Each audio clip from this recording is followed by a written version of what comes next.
శ్రోతలకు నమస్కారం. ఇప్పుడు నేను చందమామ నుంచి ఏడుపు, నవ్వు అనే ఒక చక్కని బేతాళ కథను చదివి వినిపించబోతున్నాను. ఇంకా కథలోకి వెళ్దాం.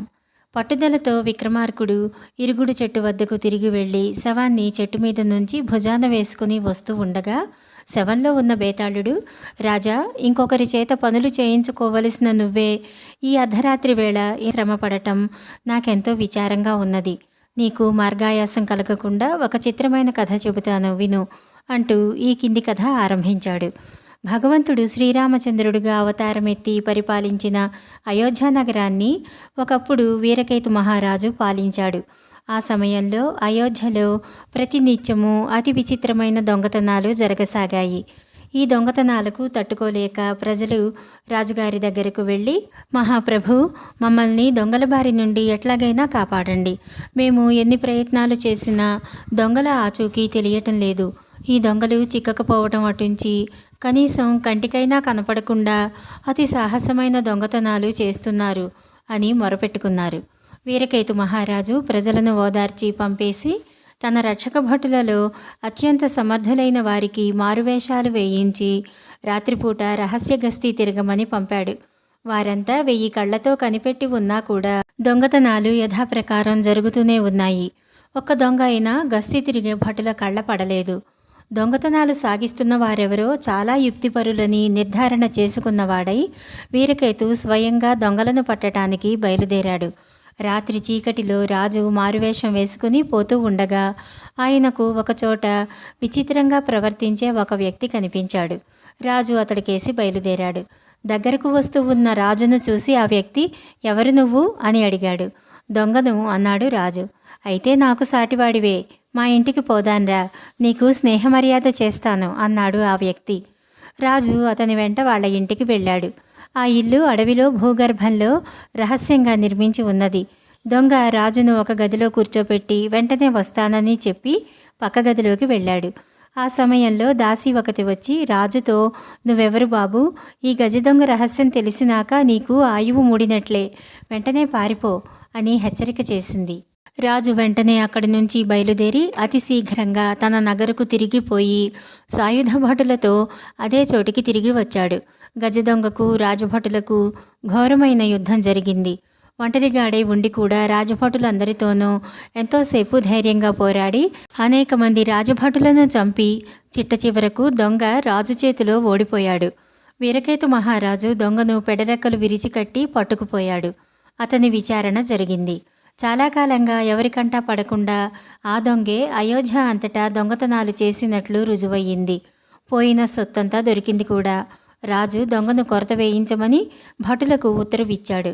దొంగను రాజభటులు కొరత వేయించటానికి ఊరి బయటికి తీసుకుపోతూ ఉండగా అయోధ్యానగరంలోని పెద్ద వైశ్యులలో ఒకడైన రత్నదత్తుడనేవాడి కూతురు రత్నవతి అనే యువతి దొంగను చూసి తన తండ్రిని పిలిచి, నాన్న, నన్ను ఆ దొంగకిచ్చి పెళ్లి చేయండి అని అడిగింది.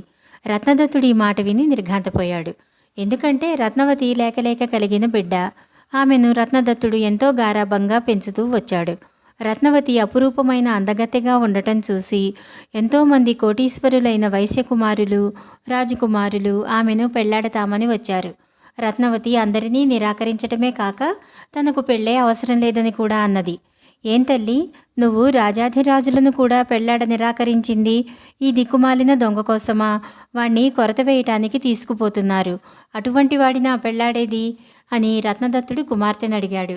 రత్నవతి తండ్రి మాటలు వినిపించుకోలేదు. అనేక మంది రాజకుమారులు ఆమెను వరించి వచ్చినప్పుడు తండ్రి ఆమెకు పెళ్లి చేసుకోమని సలహా ఇచ్చాడు. కానీ అప్పుడు కూడా ఆమె తండ్రి మాటను ఏమాత్రం వినిపించుకుని ఉండలేదు. దొంగ అయ్యేది, కొరత పడేది, అతన్నే నా భర్తగా వరించాను. నాకు పెళ్లి కావాలని ఉంటే అతన్ని తెచ్చి నాకు పెళ్లి చెయ్యండి. మీకది చేతకాని పక్షంలో నేను కూడా అతనితోనే చచ్చిపోతాను. అంతేకాని నా మనసు మాత్రం మార్చుకునేది లేదు అన్నది రత్నవతి. ఈ మాటలు విని రత్నదత్తుడు చాలా కంగారు పడ్డాడు. తన కుమార్తె నిశ్చయం మారదని ఆయనకు తెలిసిపోయింది. ఆయన వెంటనే వీరకేతు మహారాజు దగ్గరకు వెళ్ళి, మహాప్రభు, మీరు ఈనాడు పట్టిన గజదొంగను నాకు ఇచ్చేయండి. నేను తమకు నా దగ్గర ఉన్న 100 కోట్ల సువర్ణాలు ఇచ్చుకుంటాను అన్నాడు. కానీ రాజు ఒప్పుకోలేదు. అయోధ్యానగరాన్ని ఎంతో కాలం ఒంటరిగా పీడించిన గజదొంగను విడిచిపుచ్చటానికి ఆయన మనసు ఎంతమాత్రమూ ఇష్టపడలేదు. హతాశుడై రత్నదత్తుడు ఇంటికి తిరిగి వచ్చేసరికి రత్నవతి స్నానం చేసి పెళ్లి కూతురై సిద్ధంగా ఉంది. అమ్మా, నా ప్రయత్నం ఫలించలేదు. దొంగను విడిచిపుచ్చటానికి రాజు ఒప్పుకోలేదు. నాకున్నదంతా ఇస్తానన్నాను, లాభం లేకపోయింది. నువ్వు కోరిన పెళ్లి అసంభవం అన్నాడు రత్నదత్తుడు విచారంగా కూతురితో. పెళ్లి కాకపోతే సహగమనం ఉండనే ఉన్నది అన్నది రత్నవతి. రత్నవతి పల్లకి ఎక్కి వజ్రభూమికి బయలుదేరింది. ఆమె వెంట ఏడుస్తూ తల్లిదండ్రులు కూడా బయలుదేరారు. వారు వజ్రభూమికి వెళ్ళేసరికి అప్పటికే గజదొంగను తలార్లు కొరతవేశారు. అతను చావు బతుకుల మధ్య ఉన్నాడు. రత్నదత్తుడు తన కుమార్తెను దొంగ వద్దకు తీసుకుపోయి, ఇదిగో నాయనా, నా కుమార్తె నిన్నే పెళ్లాడతానని పట్టుబట్టి వచ్చింది అని చెప్పాడు. ఈ మాట విని దొంగ ఒక్కసారి రత్నవతి కేసి చూసి కన్నీరు కార్చి వెంటనే చిరునవ్వు నవ్వి మరుక్షణం ప్రాణం విడిచాడు. రత్నవతి తాను నిర్ణయించుకున్న భర్త కళేబరాన్ని తీసుకుని శ్మశానానికి పోయి అక్కడ చితి పేర్పించి దానిమీద దొంగ శవంతో పాటు తాను కూడా ఎక్కింది. మనసులో భర్తగా స్వీకరించినంత మాత్రాన సహగమనం చేయటానికి సిద్ధపడిన రత్నవతి పతిభక్తికి సంతోషించి కాలభైరవుడు ప్రత్యక్షమై, అమ్మా, నీ పతిభక్తి అసాధారణంగా ఉన్నది. నీకెవరం కావాలో కోరుకో, ఇస్తాను అన్నాడు. దేవా, నా తల్లిదండ్రులకు నేనొక్కతనే కుమార్తెను. నేను పోతే వాళ్ళు కడుపు కోతతో అల్లాడిపోతారు. వారికి పుత్రులు కలిగేటట్లు అనుగ్రహించు. వారిని చూసుకుంటూ నన్ను మరిచిపోతారు అన్నది రత్నవతి వినయంగా. కాలభైరవుడు నవ్వి, నీ కోరిక ప్రకారమే చేస్తాను, కానీ నువ్వు నీకై ఏమీ కోరవా అని అడిగాడు. నాకు నా భర్త వెంట ఉండటం తప్ప ఇంకే కోరిక లేదు అన్నది రత్నవతి. ఆ కోరిక కూడా తీరుస్తాను అంటూ కాలభైరవుడు దొంగను బతికించి అంతర్ధానమయ్యాడు. రత్నదత్తుడు దొంగను ఇంటికి తీసుకువచ్చి వైభవంగా తన కుమార్తెకు వివాహం చేశాడు. బేతాళుడి కథ చెప్పి, రాజా, కొరతపడి చచ్చిపోతూ రత్నవతి తనను పెళ్లాడకోరిందని విని దొంగ ఎందుకు ఏడ్చాడు, తరువాత ఎందుకు నవ్వాడు, తెలిసి సమాధానం చెప్పకపోయావా, తల పగిలిపోతుంది అన్నాడు. ఈ అకారణ బంధువుల రుణం తీర్చుకోకుండానే పోతున్నానే అని దొంగ మొదట దుఃఖించాడు. ఎంతమంది రాజాధిరాజులను నిరాకరించిన కన్య తనను వరించటం చూసి నవ్వాడు అని జవాబు చెప్పాడు విక్రమార్కుడు.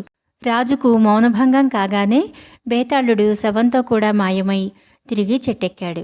ఈ కథ ఇంతటితో సమాప్తం. మళ్ళీ మరొక చక్కటి కథతోటి కలుసుకుందాం. నమస్కారం.